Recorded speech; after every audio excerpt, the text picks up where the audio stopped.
Which players are set to smash and go off in week 9 to help you win your fantasy football matchup? We're about to tell you our picks.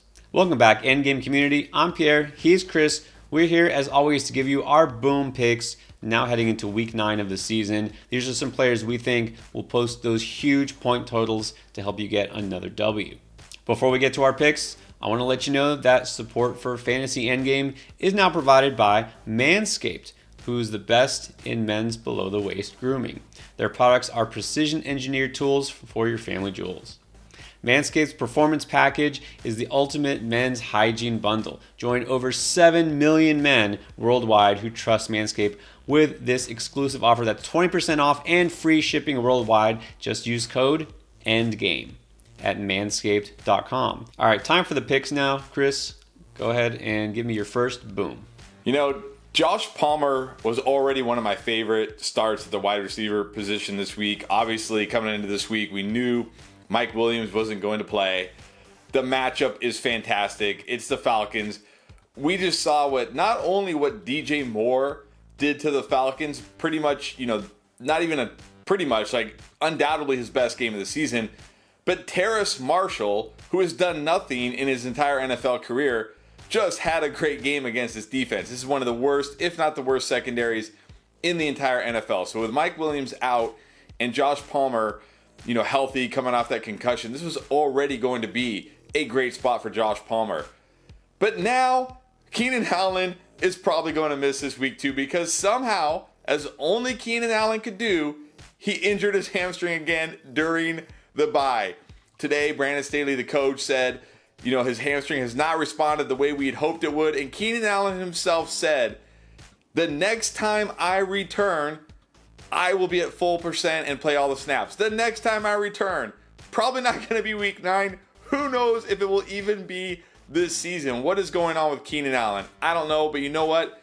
It means that Josh Palmer is in an absolute smash spot this week as the wide receiver 1 for Justin Herbert against the Falcons, who have no secondary, couldn't stop PJ Walker or Terrace Marshall. There's no way they're going to be able to stop Justin Herbert or Josh Palmer. And look, Josh Palmer isn't some incredible talent, but it doesn't even matter this week because the matchup is so good and he's going to get so many targets. So if by chance Josh Palmer is still sitting on your waiver wire, go grab him now. But if you did grab him, as you should have, put him in your lineup. He's going to have a huge week 9. And it's funny because I told y'all to stash him a couple of weeks ago before the bye. Didn't even know Keenan Allen was going to be out. Now, he is pretty much a must-add. And it's funny, I was all set to say, hey, this is the time to really trust Keenan Allen. Well, so much for that. But oh well. Now, I do think that we're going to see better things from Chris Olave. I know a lot of people are worried, thinking, well, that beginning of the season when he was going off, that now we're kind of seeing a more quiet, subtle version of Olave. Not a very good game last week. 5 catches for 52 yards, not getting in the end zone. But you know what? That was really more game script related because the Raiders basically did not show up.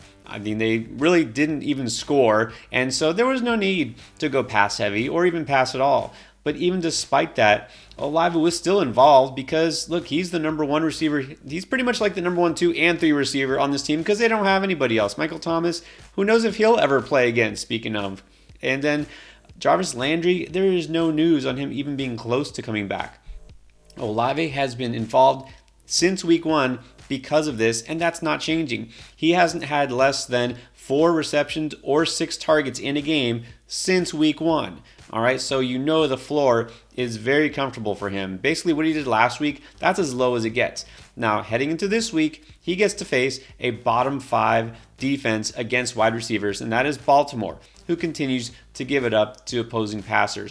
But also, they're a team who at least can put up some sort of a fight, like a challenge, and some points on the board. So you know that the Saints will have to pass. I think this is a big bounce back game for Olave. A lot of times we got questions about him, kind of a marginal. Do you start him versus this other guy? Is he wide receiver 2 or 3? I'm going to say that I'm going full throttle, putting Olave in all lineups whenever possible. All right, let's keep going. Give me another boom pick for week 9. I feel like I've picked on the Lions a lot with running backs, and why not? They're terrible against the running back. So let's do it again with Aaron Jones. Coming off two, really good games in a row. Now, a couple of weeks ago, he had a good game because he found the end zone twice and caught a bunch of passes. And then going into last week against the Bills, we kind of thought, well, he might catch a bunch of passes again. But he didn't. He just ran the ball a lot and ran it really well. Because apparently the Packers have turned into the Atlanta Falcons, and they just want to run the ball these days. And that's all they really do. And now, in a great spot against one of the worst run defenses in the NFL, they'll have no problem running the ball. And unlike the Bills, who got out to an early lead and could potentially force, the Packers out of that run-heavy game script, the Lions aren't going to do that. I know they did do that against Miami, but let's be real.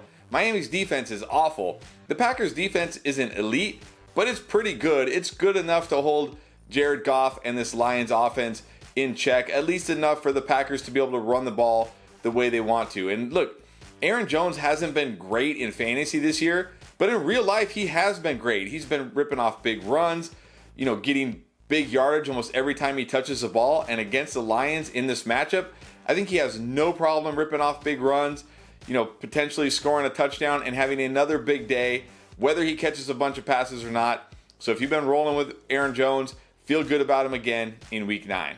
So, you mentioned that matchup with Miami last week against Detroit, and I know you're really high on Raheem Mostert for that reason. It didn't pan out the way anybody thought. I mean, look, I will admit the Dolphins' defense isn't great, but come on, giving up all those points, basically a score to Detroit every possession in the first quarter.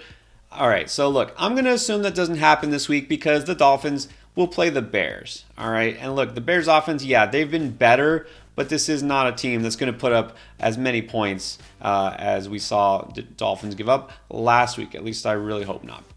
But anyways, what we have in Chicago is very similar to what we have with our division rival Detroit up north, and that is a bad run defense. Okay, so the Bears, give them some credit for at least being a scrappy defense and not giving up a lot of points in the second half and not really giving up huge games to quarterbacks. But they have not been very good against the run all year. Only 2 teams have allowed more rushing yards per game than the Bears, and they are bottom 5 in terms of yards per carry allowed. They give up basically 5 yards a pop. Raheem Mostert, you already know, just like we've talked about before, he gets those chunk runs. He can definitely do it in this matchup.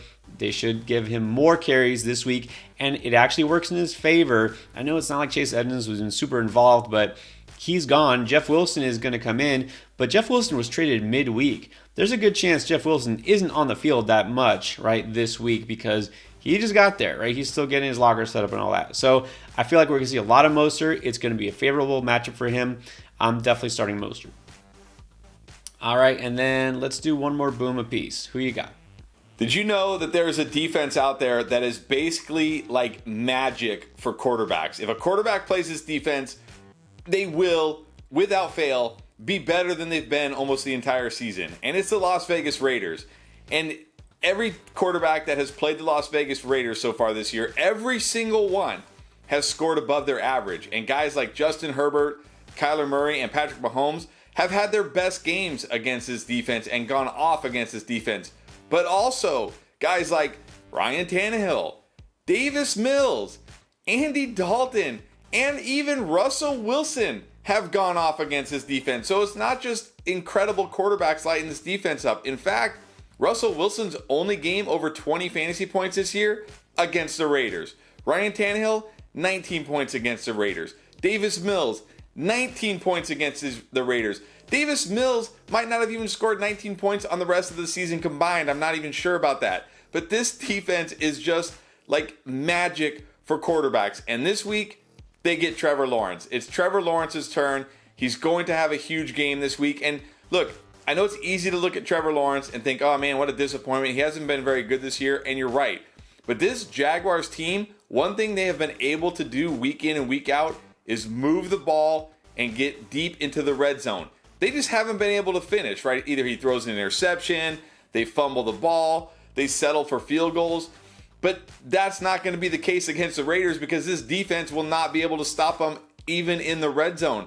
Trevor Lawrence, I could easily see having a 2 to 3 touchdown game, 250 plus yards. He's one of my favorite streaming options this week. I think he's going to be a top 12, maybe even a top 10 quarterback, because that's just what the Raiders do. They were a fantasy gift to quarterbacks. So if you need a QB this week, go get Trevor Lawrence. You know what? There's some teams, some matchups there. Just some defenses, it's too obvious, but you have to stream against them, no matter what it might look like. This guy hasn't been great. You just do it. And starting a running back against Houston Texans. I feel like picking Miles Sanders is almost too obvious, right? Because he's going against the worst run defense. So I'm going to go in a different direction. I'm actually going to stick with the theme of the Detroit Lions and running backs. But instead of picking a running back against the Lions, I'm going to pick a running back on the Lions, but not the one you might think. I'm going to say Jamal Williams is going to be a must start this week. So look, we heard Dan Campbell himself say this week they gave Swift maybe one too many carries last week, that they should have kind of eased his workload. He barely touched the ball last week. On the ground, I think, what did he have, 5 carries? And they're saying, oh, that was a little too much. He's not ready for that. It's like, what? Okay, this tells you something that, again, kind of like Keenan Allen we just talked about, he made it very obvious, he wasn't ready to go, and now he re-aggravated his hamstring. Swift is not healthy. He's got all sorts of issues. He's been ankle and a shoulder, and they're saying he's really not 100%. Okay, so I don't trust that he's going to get any more of a workload than last week, which wasn't much. What happened last week? Jamal Williams was the guy who was better in fantasy. This week, we got Jamal Williams, well, not against the Lions because he plays for the Lions, but he's going against the Packers. Revenge game? No, I don't care about that. I care about the fact that the Packers have given up the second most rushing yardage in the league. This is a team that allows 5.15 yards per carry. That's worse than the Bears. All right, this is not a good run defense. They're actually pretty much a run funnel defense at this point because their pass defense has been good. Their run defense has not. This is a team that, the Packers, they can't do much on offense. They're not going to force the other team to pass the ball to play catch up. It's the opposite. It's going to be a slow, dragged out kind of game where both teams are trying to win the ground game.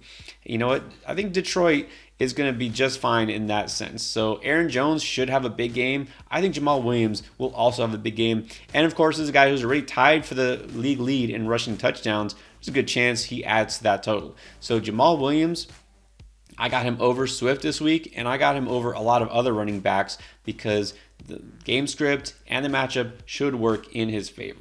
All right, those are the players that we love heading into week 9. For everything else, as far as who to start, who to sit, who to pick up, who to trade, we got you covered. Check out our week 9 playlist right here for all the advice that you need.